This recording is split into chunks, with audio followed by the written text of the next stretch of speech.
Apa itu Wall of Government? Wall of Government adalah kolaboratif antar instansi pemerintah, sektor publik, bisnis, non-profit, dan masyarakat untuk tujuan pembangunan kebijakan, manajemen program, dan pelayanan publik. Nah, mengapa Wall of Government itu penting? Yang pertama, karena adanya dorongan eksternal. Dorongan publik dalam mewujudkan integrasi kebijakan, program pembangunan, dan pelayanan agar tercipta penyelenggaraan pemerintah yang telah baik. Yang kedua, karena adanya faktor dorongan internal, yaitu ketimpangan kapasitas sektoral sebagai akibat dari adanya nuansa kompetisi antar sektor dalam pembangunan. Dan yang ketiga, karena adanya faktor keberagaman budaya dan adat. Keberagaman latar belakang, nilai, budaya, adat istiadat, serta bentuk latar belakang lainnya mendorong adanya potensi disintegrasi bangsa.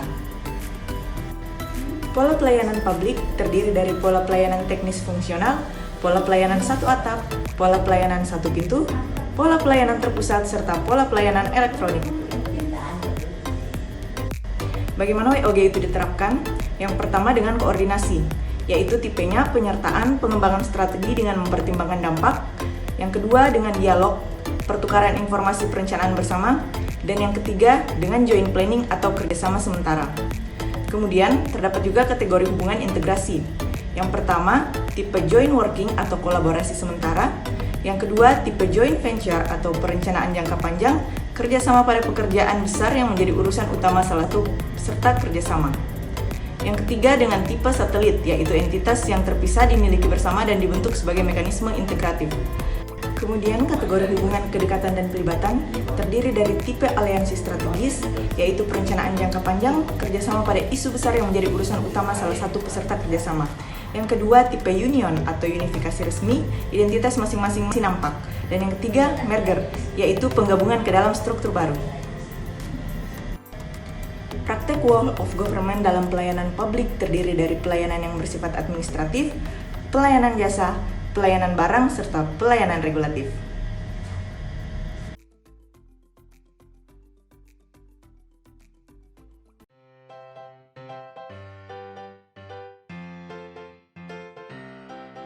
Salah satu praktek Wall of Government adalah dengan penguatan koordinasi antar lembaga.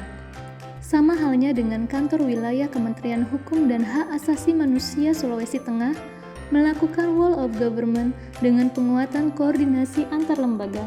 Salah satunya adalah koordinasi dengan KPPN atau Kantor Pelayanan Perbendaharaan Negara dalam hal pengajuan SPM atau Surat Perintah Membayar.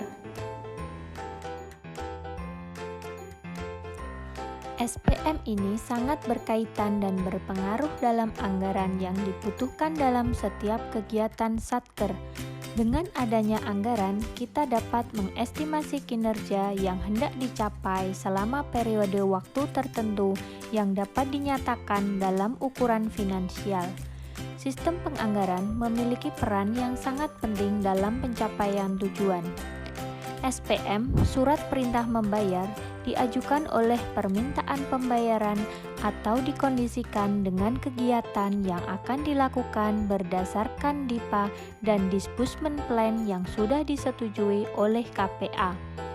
Contohnya adalah pengajuan SPM belanja pegawai dan SPM belanja barang dan lain-lain. SPM diajukan oleh masing-masing user dari tiap divisi yang ada di Kanwil Kemenkumham Sulawesi Tengah yang sudah memiliki SK sebagai operator SPM. SPM dibuat dengan aplikasi SAS, Sistem Aplikasi Satker, dan akan kadaluarsa terhitung 3 hari sejak tanggal SPM tersebut dicetak. Setelah SPM dibuat, lalu diverifikasi oleh staf PPK. Staf PPK akan memberikan paraf dengan menceklis formulir terkait kelengkapan SPM. Setelah diverifikasi, lalu ditandatangani oleh PPK atau pejabat pembuat komitmen dan PPSPM atau pejabat penandatangan SPM, kemudian disetujui melalui PIN PPSPM.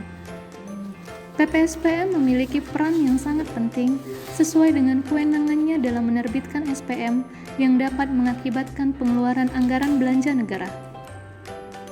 data ADK atau arsip data komputer, dan scan SPM berserta lampiran dokumennya, kemudian diupload di ISPM yang kemudian akan diverifikasi oleh KPPN, Kantor Pelayanan Perbendaharaan Negara. Jika data yang diupload belum siap atau belum lengkap, maka akan ditolak oleh KPPN. KPPN akan memberikan feedback tidak melewati waktu 1x24 jam, sehingga bisa diakses selama jam kerja. Jika hasil feedbacknya ditolak, status ADK-nya adalah ADK dikembalikan manual, maka warna di ISPM akan berwarna ungu. Operator ISPM harus merevisi SPM sesuai dengan koreksi dari KPPN yang tercantum dalam daftar penolakan resum tagihan. Lalu, kemudian, operator mengupload ulang ADK yang sudah direvisi. Operator yang melakukan monitoring terkait ADK yang sudah diupload, apakah di ACC atau ditolak kembali. Apabila kembali ditolak, maka harus dilakukan revisi sampai ADK tersebut benar dan sesuai. Lalu, apabila sudah di ACC, maka status ADK-nya menjadi ADK berhasil dikonversi. Warna di SPM akan berwarna hijau. Kemudian, kita memonitoring apakah SP2D sudah terbit atau belum melalui OMSPAN Online Monitoring Sistem Perbendaharaan Negara.